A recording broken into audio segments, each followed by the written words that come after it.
Assalamualaikum warahmatullahi wabarakatuh. Bismillahirrahmanirrahim. Segala puji bagi Allah, yang benar datangnya dari Allah, yang salah hanya sifat manusia, perlu disingkirkan dan perlu diperbaiki. Hanya Allah lah yang maha kuasa segala alam semesta.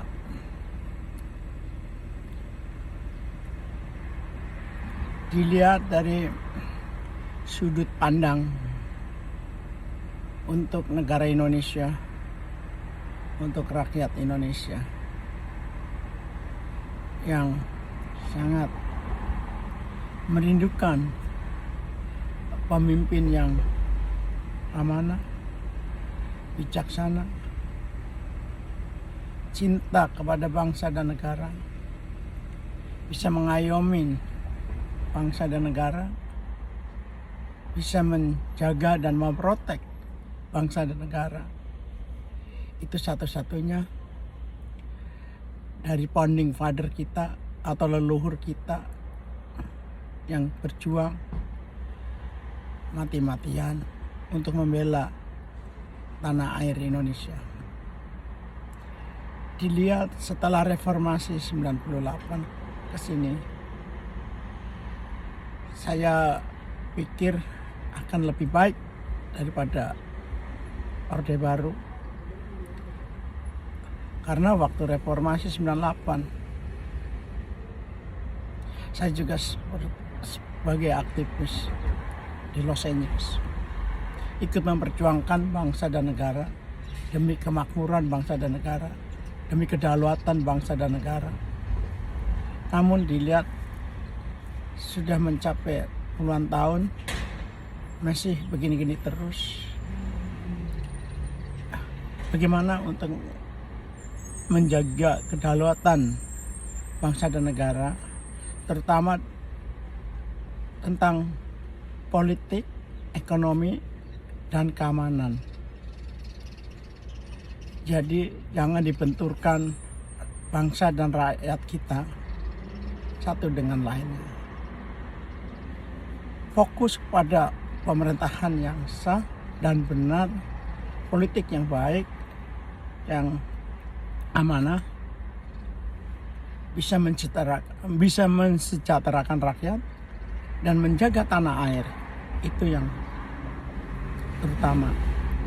Tetapi melihat dengan kondisi ekonomi begini, rupiah makin anjlok, politik memanas, ini tidak seimbang.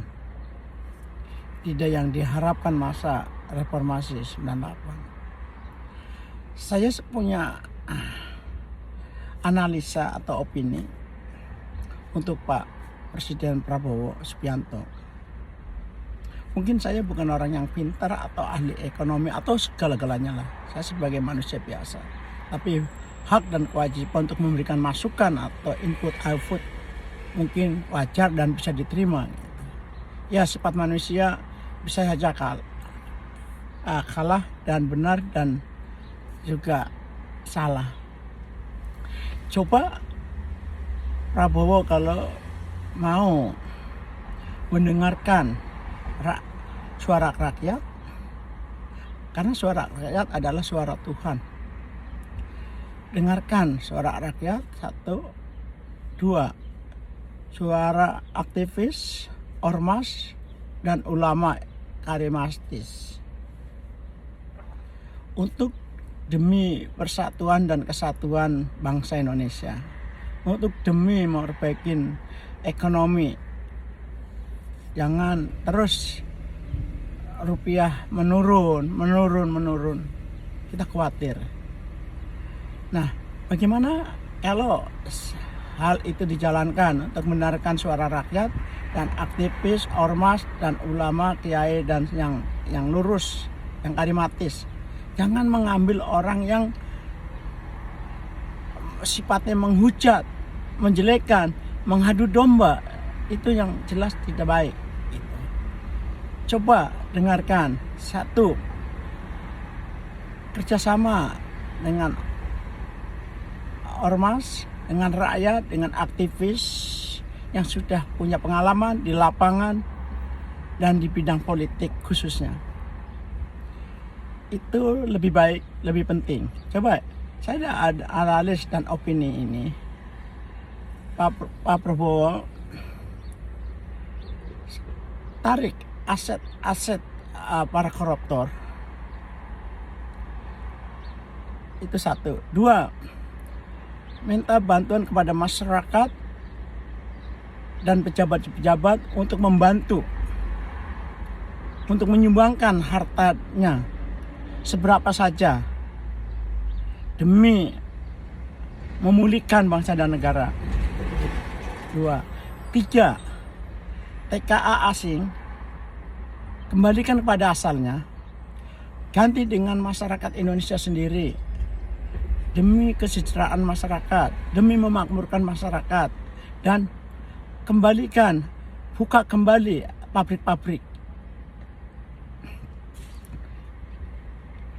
Itu yang mungkin bisa menjadi pedoman untuk Presiden Prabowo Subianto. Saya harap dan semoga ini bisa terlaksana, masa depan yang lebih baik. Itu saja dulu. Wabillahi taufiq wal hidayah. Wassalamualaikum warahmatullahi wabarakatuh. Salam hormat untuk bangsa dan negara Indonesia.